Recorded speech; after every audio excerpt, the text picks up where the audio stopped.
Happy Monday! KidNuz is straight ahead, but first, a word from our sponsor. Gaming just took a seat at the head of the class. The makers of the hit app ABC Mouse have created Adventure Academy, an aged-up immersive online world that will challenge and entertain your teens and tweens on the subjects they love or need the most. 8 to 13-year-olds can jump in on quests and earn rewards for their avatars, all while supporting their learning in math, science, social studies, coding, and more. And they can do it on a tablet, smartphone, or computer. And for a limited time, KidNuz fans get special treatment. Use our promo code and get the first 2 months for only $5 by going to adventureacademy.com/KidNuz. Good morning and welcome to KidNuz. I'm Tori. Today is Monday, October 23rd, 2023.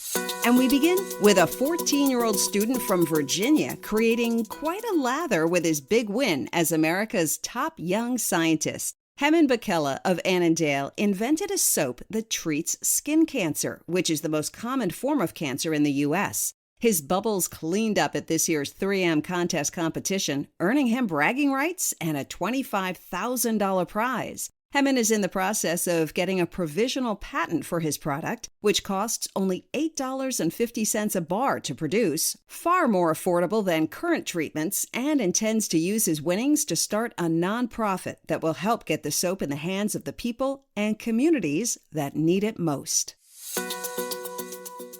Florida's Space Coast is living up to its name. Saturday night, a SpaceX Falcon 9 rocket broke a single-year blast-off record when it became the 58th launch from Cape Canaveral in 2023. That tops the previous high of 57 set in 2022. No humans were aboard this rocket, just 23 Starlink satellites, which will be used in low orbit to bring internet to all corners of the globe. A planetary scientist at the University of Central Florida celebrates the success, but admits he's conflicted. I have mixed feelings about the Starlink launches because these low Earth orbit mega constellations are harmful to astronomy, Phil Metzgar said, but I also understand that this gives more people access to the internet, and that's important.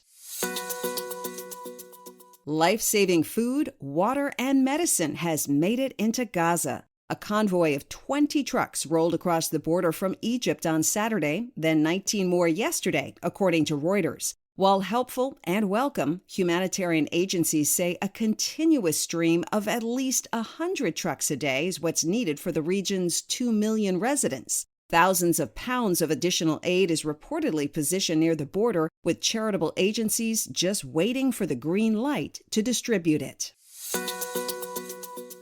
This weekend, the Hollywood actors' strike marked a milestone that no one is celebrating. Celebrities big and small have been off the job for 102 straight days as they fight for a bigger piece of the streaming pie and demand protections from Tinseltown's use of artificial intelligence. The logjam might be loosening, though. Tomorrow, for the first time in nearly 2 weeks, the actors and Hollywood studios are expected to return to the bargaining table and again attempt to find common ground.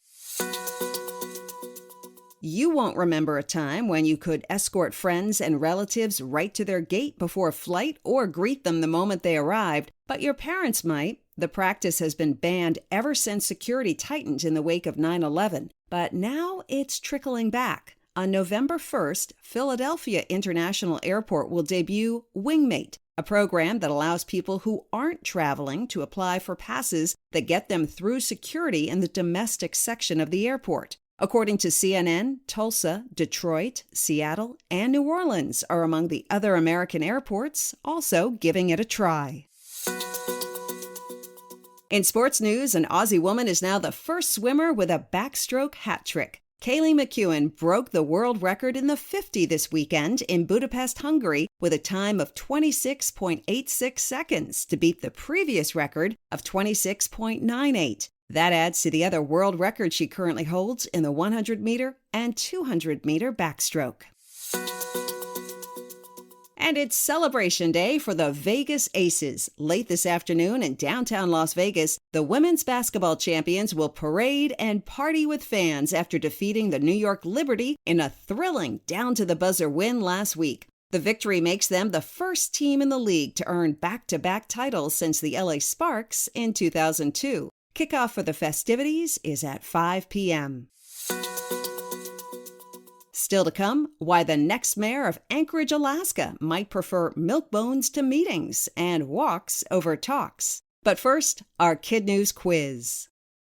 What was the product created by the 14-year-old winner of 3M's America's Top Young Scientist Award? Soap to treat skin cancer. The new single-year record for launches from Cape Canaveral, Florida is how many? 58, set on Saturday night. What is now rolling into Gaza? Humanitarian aid. Some U.S. airports are now allowing non-flyers to do what? Get passes to the gate area. In today's KidNuz Kicker, a possible solution to the dog-eat-dog world of politics. In Anchorage, Alaska, a Malamute by the name of Meiko is on the ballot as a canine write-in candidate. His human, who also happens to be Meiko's campaign manager, came up with the idea because he's lovable, very hairy, and has a great disposition. If he wins, Meiko wouldn't have much in the way of decision-making responsibilities. He'd mostly serve in a feel-good community capacity, like Lucy Lou, a border collie who for 8 years led the town of Rabbit Hash, Kentucky, which has never had a human mayor. There's also Duke, a Great Pyrenees who was first elected mayor of Cormorant Village, Minnesota in 2014, then re-elected 3 times. And Mayor Max, a third-generation golden retriever in charge of Idlewild, California, who The Guardian reports ate 3 of his ties in his first week in office. Before we go, it's time to shout out our terrific teachers, including Heather Chambers at the Chambers Academy Homeschool in Simi Valley, California, Miss Wood and her Mustangs at New Bloomfield in New Bloomfield, Pennsylvania, and Mrs. Malik and her Crickets at Crystal Lawns in Plainfield, Illinois. Thanks for listening. Please rate and review us wherever you get your podcasts, and we'll see you back here for more KidNuz tomorrow morning.